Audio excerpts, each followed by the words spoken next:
لله الذي لم يتخذ ولدا ولم يكن له شريك في الملك ولم يكن له ولي من الذل وكبره تكبيرا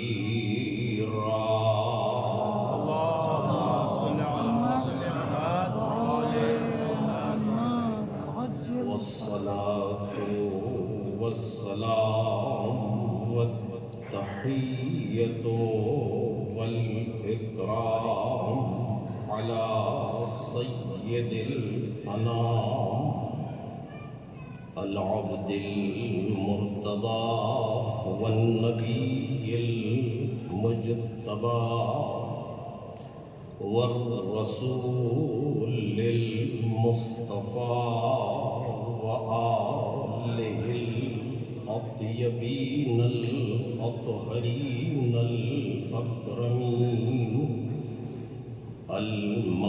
المعصومين المظلومين الذين أذهب الله عنهم الرجس وطهرهم تطهيرا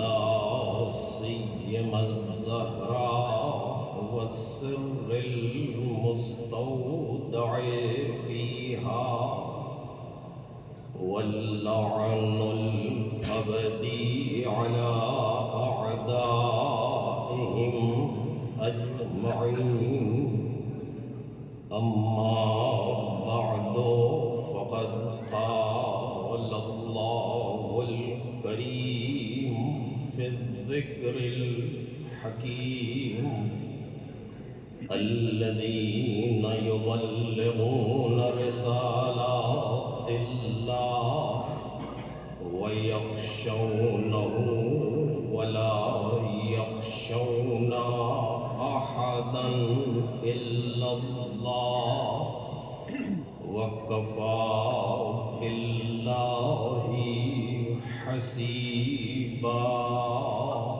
صلوات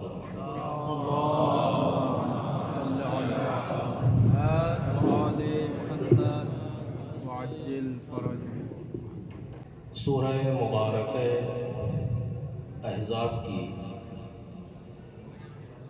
ایک مشہور و معروف آیہ کریمہ ہے جس سے گفتگو کا آغاز کر رہا ہوں. مولانا مرحوم کی مجلس سبم میں بھی اسی آیہ کریمہ پر تھوڑی سی گفتگو ہوئی تھی اور مناسب سمجھا گیا کہ آج پھر باقی چیزیں عرض کروں، لیکن ذہن میں جو مجلس کے ختم ہونے کا وقت معین کیا تھا اس کے بعد میں ممبر پر آیا ہوں، لہذا اب مزید کسی گفتگو کی گنجائش نہیں ہے. آپ حالات بھی سماعت فرما چکے اور علمی استفادہ بھی کر چکے ہیں، اور جیسا کہ آپ سن رہے تھے کہ آخری مقالہ اور آخری شاعر، لیکن اب آپ کے سامنے پہلا اور آخری خطیب، لہذا بہت ہی مختصر وقت میں بات کو مکمل تو نہیں کر سکوں گا، ختم کروں گا. یہ انبیاء کے صفات بیان کرتے ہوئے پروردگار عالم نے ایک خاص صفت کی طرف اشارہ کیا ہے اور ایک دوسری صفت کو اس کی تائید کے طور پر بیان کیا ہے. میں صرف پہلی صفت پر کچھ باتیں آپ کے سامنے عرض کروں گا. الذین یبلغون رسالات اللہ، یہ وہ لوگ ہیں کہ جو رسالت الہی کی تبلیغ کرتے تھے۔ کون لوگ؟ جو گزشتہ آیت میں بیان کیا جا چکا، یعنی نبی، انبیاء۔ الذین یبلغون رسالات اللہ ویخشونہ ولا یخشون احدا الا اللہ، یہ رسالات الہی کی تبلیغ کرتے ہیں اور صرف پروردگار عالم سے خشیت رکھتے ہیں، اس کے علاوہ کسی اور سے نہیں ڈرتے ہیں۔ وَكَفَى بِاللَّهِ حَسِيبًا، پروردگار حساب رسی کے لیے کافی ہے۔ آیہ کریمہ کئی رخ کو بیان کر رہی ہے، جس میں سے ایک رخ ہے الذین یبلغون، اور ہم صرف اسی رخ پر پچھلی بار بھی رکے تھے اور اس بار پھر اسی رخ کو آپ کے سامنے کچھ الفاظ میں عرض کریں گے۔ الذین یبلغون رسالات اللہ، وہ لوگ جو رسالت الہی کی تبلیغ کرتے ہیں۔ پہلے مرحلے پر تو ہم یہ محسوس کریں کہ رسالات الہی کیا ہے، کہ جس پر گفتگو نہیں ہو سکی تھی اور آج بھی نہیں ہو سکے گی۔ رسالات الہی سے مراد کیا ہے؟ الذین یبلغون رسالات اللہ، یعنی کیا مطلب؟ وہ پروردگار کی جانب سے ذمہ داریاں، وہ پروردگار کی طرف سے رسالات کہ جو ہمارے اور آپ کے کاندھوں پر ہے۔ یہی تو ترجمہ ہوگا اس چیز کا، اگر سمجھا جائے تو، کیونکہ یہ عرض کر چکا ہوں، صرف اشارتاً دوبارہ گزارش کر رہا ہوں کہ ہم اور آپ بعنوان طالب علم انبیاء کے وارث ہیں۔ ہم اپنے آپ کو علماء میں تو نہیں کہہ سکتے، لیکن بالآخر راہ علماء میں ضرور قرار پاتے ہیں، طریق علماء میں ضرور قرار پاتے ہیں۔ اور العلماء ورثۃ الانبیاء، علماء انبیاء کے وارث ہیں، تو ظاہر سی بات ہے کہ مال کے وارث تو نہیں ہے، عہدہ الہی کے وارث تو نہیں ہے، کس چیز کے وارث ہیں؟ یہی ظاہر ہے کہ یہی رسالات کے وارث ہیں، کہ وہ ذمہ داریاں جو انبیاء کے کاندھوں پر تھیں، وہ ذمہ داریاں انبیاء کے سلسلے کے ختم ہونے کے بعد ختم نہیں ہوئی، اور وہ ذمہ داریاں آج بھی باقی ہیں۔ آج اگر زمانے میں نبی نہیں ہے ظاہراً تو ذمہ داریاں ختم نہیں ہوئی، ذمہ داریاں باقی ہیں۔ رسالات الہی کمال کی منزل پر پہنچی ذات پیغمبر اکرم حضرت محمد مصطفیٰ صلی اللہ علیہ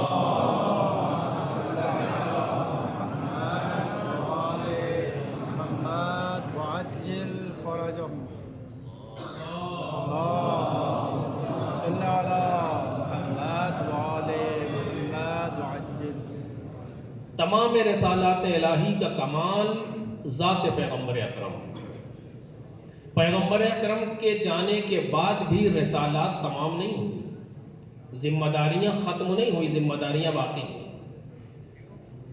اور ائمہ طاہرین میں یکے بعد دیگر منتقل ہوتی رہی، اور وہ بھی اسی چیز کو انجام دے رہے تھے، یعنی رسالات الہی کو پہنچا رہے تھے۔ کون؟ ائمہ طاہرین علیہم الصلوۃ والسلام۔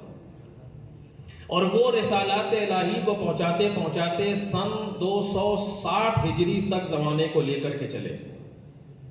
260 ہجری کے بعد سلسلہ ختم ہو گیا ظاہراً اماموں کا، کیونکہ امام زمان سلام اللہ علیہ از اول غیبت میں ہیں۔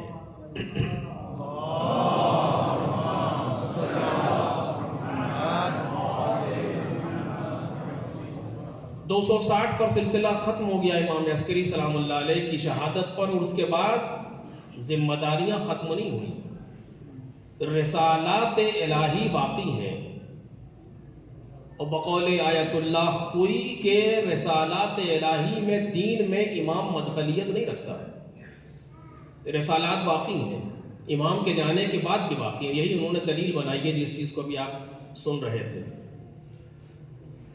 کہ ذمہ داریاں موجود ہیں، رسالات باقی ہیں۔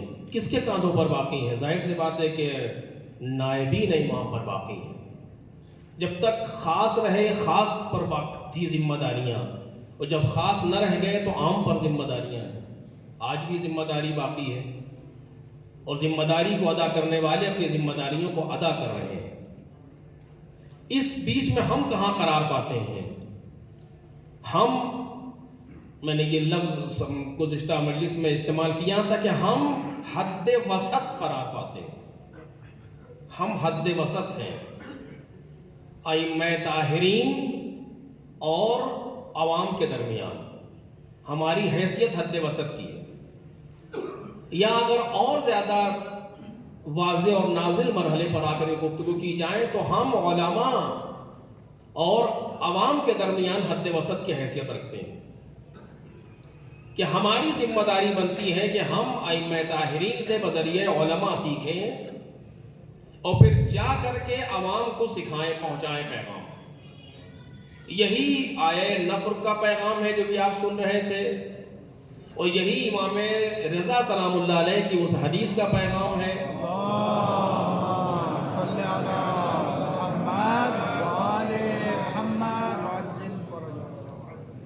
کہ رحم اللہ عبدا احیا امرنا۔ یہی اس حدیث کا پیغام ہے کہ یتعلم علومنا ویعلمها الناس، یعنی ہم حد وسط قرار پا رہے ہیں۔ علومنا یعنی اہل بیت سلام اللہ علیہ اور ناس کے درمیان ہماری ذمہ داری ہے کہ ہم پیغام کو پہنچائیں، اور ایسی مجالس جو کسی خطیب، کسی عالم، کسی مبلغ کے ایصال ثواب کے لیے برپا کی جائیں، یہ ہمارے لیے بہت زیادہ ایک طرح سے مشعل راہ بھی ہے، عبرت کا مقام بھی ہے، اپنے لیے ایک آئینہ بھی ہے، اور بہت سی چیزیں ہیں جو اس ضمن میں پائی جاتی ہیں۔ آپ سن رہے تھے، مجھے اسے بیان سوچ کے آیا تھا، لیکن ضرورت نہیں سمجھ رہا ہوں بیان کرنے کے لیے، کہ ایسے موقعوں پر ہم یہ محسوس کریں کہ بالآخر ان گزشتگان نے، ان جانے والوں نے ان رسالات کو کیسے پہنچایا تھا عوام تک، یا آج جو لوگ عوام کے درمیان باقاعدہ موجود ہیں وہ ان رسالات کو کیسے پہنچا رہے ہیں، اور ہم کیسے پہنچا سکتے ہیں۔ بس اسی پر تھوڑی سی گفتگو عرض کروں گا، اور بس چونکہ یہ ذمہ داری ایک مقدمہ تھا جو آپ کے سامنے ہے، یہ ذمہ داری تو ہماری ہے کہ ہم کسی بھی صورت میں کہیں بھی ہوں، ہماری ذمہ داری، ہم 24 آور آن ڈیوٹی ہیں، ہماری ذمہ داری رسالات الہی کو پہنچانا ہے، اور بس اس کے علاوہ کچھ نہیں ہے۔ اور ان رسالات الہی کو پہنچانے کے لیے کیا کرنا ہے یہ الگ الگ ہے، یہ بھی تعداد انفس ہے، لیکن بس اسی پر رک کر کے جو بات کہنا چاہتا ہوں وہ یہ کہ ہماری ذمہ داری تبلیغ ہے۔ اس پر گزشتہ بھی زور دیا تھا اور پھر زور دے رہا ہوں، ہماری ذمہ داری تبلیغ ہے، تبلیغ۔ اس مفہوم کو ہمیں محسوس کرنا ہوگا۔ ہم نے تبلیغ کے مفہوم کو بعض دوسرے مفاہیم میں خلط کر دیا ہے، اور جس کے نتیجے میں ہم دیکھ رہے ہیں کہ جو صورتحال سامنے آ رہی ہے۔ کچھ لوگ یہ سمجھتے ہیں کہ ہر جگہ بول دینا ہی تبلیغ ہے، وہ سمجھتے ہیں کہیں پر کچھ بھی ہو جائے ہمیں بولنا ہے۔ جیسے ہمارے ایک دوست وہ کہتے تھے صاف سیدھی بات، نہیں، ہر جگہ صاف سیدھی بات کا مقام نہیں ہے، ہر جگہ سچ بولنے کا بھی مقام نہیں ہے۔ سچ بولنا واجب ہے، لیکن بولنا تو واجب نہیں ہے، بعض جگہوں پر خاموش رہیے کم از کم۔ کچھ لوگ یہ سمجھتے ہیں اگر کوئی مشکل کہیں پر ہمیں نظر آئی تو فوراً ہمیں ابتدا میں ساکت بولنا اصل یہ غلط ہے اور یہ تبلیغ نہیں ہے، کچھ اور ہے.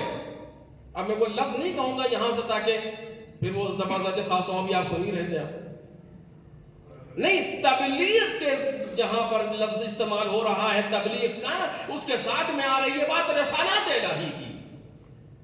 پہلے مرحلے پر ہم یہ محسوس کریں کہ اس چیز کے مقابلے میں ہماری ذمہ داری بالآخر کیا ہے، ہم اسے محسوس کریں. اور میرے عزیزوں، ایسا نہیں ہے کہ ہم یہاں سے حوضے سے نکلے اور پہنچے اپنے وطن میں اور کوئی سوئچ لگا تھا وہ آن ہو گیا اور ہم ذمہ داریوں کو جلدی جلدی سمجھنے لگے اور ہم کو ذمہ داریاں محسوس ہونے لگی. ایسا نہیں ہوتا. ہمیں حوضے کے اندر رہ کے ہی ذمہ داریوں کو محسوس کرنا پڑے گا. اور جو انسان حوضے میں رہ کر کے اپنی ذمہ داری کو محسوس نہ کر پایا، معاف کیجیے گا، کہیں نہیں کر پائے گا. الا ما قد خص، وہ لطف الہی ہے، اس پر کچھ نہیں گفتگو کر سکتا، لیکن جو عموم ہے اس پر گفتگو کر رہا ہوں.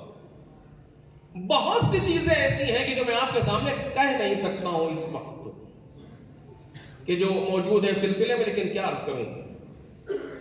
اگر بالکل خالص مجمع ہوتا تو شاید اور وضاحت سے گفتگو کرتا کہ ہماری ذمہ داری پہلے رسالات الہی کو ہم محسوس تو کریں. کیا ہے پہلے مرحلے پر. اب اس پر میں عرض کر رہا ہوں، بار بار اس پر گفتگو نہیں کر پاؤں گا کہ رسالات الہی کیا ہے. ایک طالب علم کی رسالات الہی کیا ہے. بعنوان طالب جو حوضے میں داخل ہوتا ہے، رسالات الہی کیا ہے اس کے لیے، کون کیا ذمہ داری بنتی ہے اس کے لیے. کہ جو ہمارے بعض بزرگ اس کے کانوں میں اس طریقے سے ٹارگیٹ اور ایم اور گول اور مقصد اور نہ جانے کیا کیا بھرنا شروع کرتے ہیں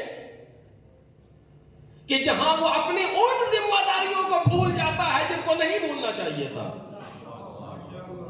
اور جانے کے بعد ان چیزوں کو دیکھنا شروع کرتا ہے، ان افق کو کہ جو اب سے مثلا 20 سال کے بعد یا 30 سال کے بعد اسے دیکھنا چاہیے تھے. اور نتیجہ یہ نکلتا ہے کہ نہ وہاں تک پہنچ پاتا ہے، نہ یہیں رہ جاتا ہے. کیوں؟ اس لیے کہ رسالات الہی اور جو رسالات اس کی تھی، جو ذمہ داریاں تھی، خلط ہو گئیں. ایک انسان جو حوضے میں 10 سال سے پڑھ رہا ہے اس کی ذمہ داری کچھ اور ہے. ایک انسان جو حوضے میں 20 سال سے پڑھ رہا ہے اس کی ذمہ داری کچھ اور ہے. میں رہ رہا کی بات نہیں کر رہا ہوں، پڑھ رہا کی بات کر رہا ہوں.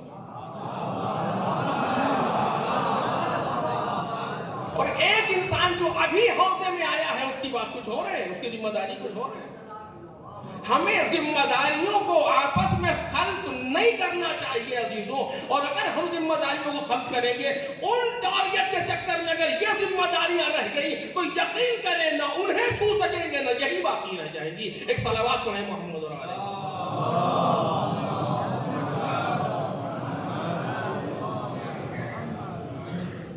وہ باقاعدہ ہمارے بچوں کو چاہیے کہ جو حوض علمیہ میں قدم رکھتے ہیں وہ جائیں بزرگوں کے پاس، جائیں پوچھیں جا کر کے ان سے کہ ہم اس سطح پر ہیں، ہماری ذمہ داری کیا بنتی ہے. آپ مجھے بتائیے کہ ہم اس سطح پر ہیں، مثلا ابھی یہ پڑھ رہے ہیں، ہماری ذمہ داری کیا بنتی ہے، ہم کیا کریں، کن مسائل میں بولیں، کن مسائل میں نہ بولیں، کن مسائل میں پڑھیں، کن مسائل میں نہ پڑھیں. اب میں ایک واقعہ بار بار ذہن میں ٹکرا رہا ہے، نہیں کہنا چاہ رہا تھا. ایک صاحب سے کہا گیا کہ آپ مدیر نے سے ان سے کچھ آپس میں مشکل پیدا ہو گئی تھی کہ آپ بات کریں ان سے جا کر کے کہ یہ مسئلہ حل ہو جائے. ایک شخصیت ہے، جا کر کے بات کرنے والے نے بات کی تو مدیر نے فوراً یہ کہا کہ اچھا وہی جو آپ میں نام نہیں لوں گا فلاں چیز کے چکر میں خود بھی گئے تو 4 کو اور بھی لے گئے. دیکھ رہے ہیں اگر آپ خصوصی کہیں گے تو میں پورا واقعہ سنا دوں گا آپ کے سامنے. جو اس چیز کے چکر میں خود بھی گئے تو 4 کو اور بھی لے گئے. وہی ہوا جو بات کہی تھی وہی ہے، آج تک اسی چیز پر ہے. کیوں؟ چونکہ رسالات کو محسوس نہیں کر پا رہے ہیں. ہم رسالات کو محسوس نہیں کر پا رہے کہ ہماری ذمہ داری کیا ہے. ایک مرحلہ اس پر میں نے عرض کیا کہ گفتگو نہیں کروں گا، بیچ میں آ گئی تھی بات. اصل بات جو کہنا چاہتا ہوں بس وہ جلدی سے کہ رسالات اگر ہم نے محسوس کر لی تو رسالات کے بعد ہماری ذمہ داری ہے تبلیغ. اس پر ہم نے زور دیا تھا، پھر زور دے رہا ہوں. تبلیغ کے معنی اس مفہوم کو ہم نے خلط کیا ہے بعض مفاہیم سے. جیسے بہت سی چیزیں ہیں جو مفاہیم ہمارے سامنے آج تک واضح نہیں ہیں، اور اکثر کہتا رہتا ہوں ہندوستان میں اس چیز کو آپ دیکھ لیجئے، ایمان، کفر، شرک، اسلام، نفاق، یہ مفاہیم واضح نہیں ہے. ہم ایمان و کفر و اسلام و شرک و فرقوں کی بنیاد پر تولتے ہیں. فلاں فرقے میں ہے تو 70% مومن ہے، فلاں جگہ ہے تو مسلم ہے، فلاں جگہ ہے تو مشرک ہے. یہ واقعہ ایسے ہی ہے. پروردگار عالم کل قیامت کے دن جب پوچھے گا تو فرقوں کے اعتبار سے پوچھے گا سب کو. یا یہ ساری چیزیں کیفے نفسانی ہیں، کیا ہے بالآخر؟ ابھی واضح نہیں ہے. کیا ہم تصور کر سکتے ہیں کہ ہمارے سب کے اندر منافق موجود ہو؟ یعنی یہاں منافق ادھر ہوتے تھے. ہم تصور کر سکتے ہیں کہ نماز کے پہلی رکعت میں کوئی مشرک موجود ہو؟ کیوں؟ چونکہ واضح نہیں ہے. اسی طریقے سے لفظ تبلیغ ہمارے سامنے ابھی واضح نہیں ہے. ہم یہ سمجھ رہے ہیں کہ صرف سنا دینا تبلیغ ہے، بس اسی پر رکوں گا بات تمام. صرف سنا دینا تبلیغ ہے. کسی کو ہم نے غلطی کرتے دیکھا، سنا دیا، اس کو ہم نے تبلیغ کر دی. مثلا دیکھ رہے ہیں یہ تبلیغ بھی ہے.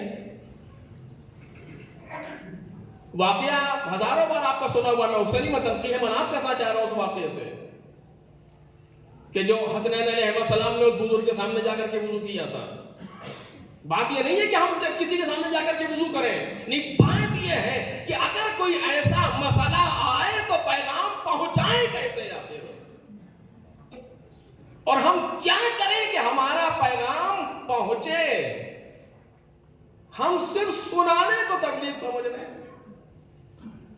اور آپ دیکھ لیجیے آ کر کے اچھا فرض کیجئے کہ قوم کے کوئی ایسی چیز جو ہمیں اچھی نہیں لگ رہی، قوم میں رائج ہے، بدعت کہیں، کیا کہیں، خرافات کہیں، مجھے نہیں معلوم، جو بھی کہنا ہو کہیے، اس کے جو بھی نام دیجئے، ہمیں اچھی نہیں لگ رہی، وہ چیزیں نہیں ہونی چاہیے. مثلا کیسے اس کو ختم کرنا ہے؟ اس کے خلاف ذمہ داری کیا بنتی ہے؟ کرے سال ہماری ذمہ داری ہے. کیا ذمہ داری ہے اسے ختم کرنا؟ کیسے ختم کریں گے آپ؟ یعنی اگر اس چیز کے خلاف آپ نے علناً پیغام اٹھا دیا، علناً بات اٹھا دی، تو آیا یہ چیز ختم ہوگی یا بڑھے گی؟ اس سے ہم سے کیا مطلب؟ اس سے ہم سے کیا مطلب؟ یہ پیغام ہے، یہ تبلیغ ہے. کسی ایشو پر بول دینا محض تبلیغ ہے. اور ابھی آپ سن رہے تھے بعض چیزوں کو کہ ہم سمجھ رہے ہیں کہ ہم نے جا کر کے جگہ پر ایک چیز کو بیان کر دی اور جیسے بھی تھا تبلیغ ہو گئی. نہیں، تمام شرائط کو ملحوظ خاطر رکھنا ایک طالب علم کی ذمہ داری ہے. ممکن ہے کہ بعض چیز بالکل درست ہو، لیکن ہم اس قابل نہیں ہے کہ کہہ سکیں کسی بزرگ سے اچھی لگے گی یہ بات. ہم اس قابل نہیں ہے کہ کہہ سکیں. کیا ایسے واقعات ہمارے سامنے موجود نہیں ہے تاریخ کے اندر کہ لوگ لے کر کے آئے پیغمبر اکرم کے پاس، پیغمبر نے کہا بعد میں آنا؟ کیوں کہا رسول اللہ نے؟ جو زمینہ سازی نہیں ہے مثلا نبی. کیوں کہہ رہے ہیں کسی اور کے پاس، کیوں بھیج رہے ہیں؟ کیوں؟ اس لیے کہ بات تبلیغ کی ہے. بات تبلیغ کی ہے، بات محض سنا دینے کی نہیں ہے. کیا ہم نے کسی چیز کو آ کر کے یہاں سے بیٹھ کر کے بیان یہ سارا مجمع اپنا جو چاہے کہیں آ کر کے یہاں سے کیا مشکل ہے؟ حوض علمیہ کے اندر اتنے دن سے رہ رہے لوگ سن تو لیں گے یہ مثلا، لیکن بات اس کی نہیں ہے. بات یہ ہے کہ رسالات الہی جو ذمہ داری ہمارے کاندھوں پر آ رہی ہے، یہ سامنے والے تک پہنچے گی کیسے بالآخر؟ اس پر محنت کرنا ہے حوضے میں رہ کر کے. کیونکہ بعض چیزیں وہ ہیں جو بعض چیزیں کیا بلکہ ساری چیزیں وہ ہیں کہ جو محض زبان سے نہیں پہنچائی جا سکتی جب تک اس کے پیچھے بہت سی چیزیں آمادہ نہ ہوں. یہ اصل موضوع ہے، لیکن اس پر اسی جگہ پر لا کر کے بات کو پھر چھوڑ رہا ہوں. جب اس کے پیچھے بہت سی چیزیں آمادہ نہ ہوں اس وقت تک بات نہیں پہنچائی جا سکتی. اگر ظاہر پر دیکھیے تو بھی ایک لسٹ ہے جو سامنے ہونی چاہیے ہمارے. باطن بجائیے تب بھی ایک مسئلہ پورا ایک اور امیر ہے مسئلہ کہ جو ہمارے ساتھ ہونا چاہیے. ظاہر کے اعتبار سے پہلے سب سے پہلے ہمیں اس مسئلے کو بدقت سمجھنا چاہیے کہ جس مسئلے کو ہم چھیڑ رہے ہیں قوم کے سامنے ہے کیا آخر.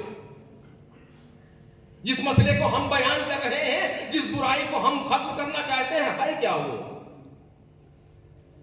کتنی ایسی چیزیں آپ کو نظر آ جائیں گی قوم کے اندر کہ جس کو ہم ختم کرنا چاہتے ہیں یا ہم اس سے لڑنا چاہتے ہیں، غلط طریقے سے لڑ رہے ہیں۔ مسئلہ یہ ہے ہی نہیں، کچھ اور ہے، یا جو ہو رہا ہے وہی صحیح ہے، آپ غلط ہیں۔ اٹھا کر کے دیکھیں، اور بلکہ اگر اس موضوع پر کوئی سیمینار ٹائپ سے کوئی چیز ہو تو اور انسان جزیات پر آ کر کے گفتگو کرے۔ بہت زیادہ مشکل اسی سے پیدا ہوئی ہے ہمارے سماج میں، اور ابھی بھی ہو رہی ہے، کہ ہمیں تبلیغ کے اصل معنی نہیں پتا کہ کیا چیز ہے۔ ہو پیغام پہنچانا چاہتے ہیں، رسالات الہی ہے، ہماری ذمہ داری ہے، ذمہ داری اور وجوب کی حیثیت پہ ہے کہ ہم ان رسالات الہی کو پہنچائیں۔ توجہ کیجئے، بس آخری جملوں میں پہنچائیں۔ کیسے پہنچے گی یہ چیز؟ کیا کریں کہ ذمہ داری پہنچے؟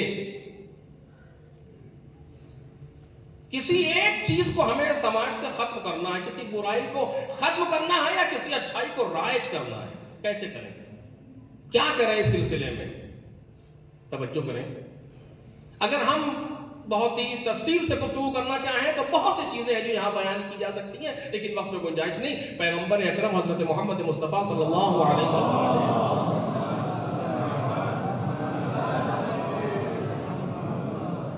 کنت نبی وآدم بین الماء والطین کا کہنے والا 40 سال کے بعد کیوں کہہ رہا ہے کہ قولوا لا الہ الا اللہ تفلحوا؟ پہلے کہتے تھے، 40 سال کے بعد آخر کیوں کہہ رہے ہیں کہ قولوا لا الہ الا اللہ تفلحوا؟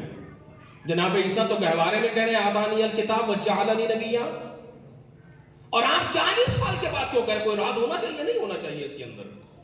کچھ تو ہوگا نا جو رسول اللہ کہہ رہے ہیں، مجھے نہیں معلوم کیا، اور آپ علماء سے معلوم کریں۔ اس میں بہت سی چیزیں ہیں جو سامنے آئیں گی۔ ایک بات ان میں سے کہ رسول اللہ نے پہلے اپنی بات کو منوانے سے پہلے ان لوگوں سے اپنی ذات کو منوایا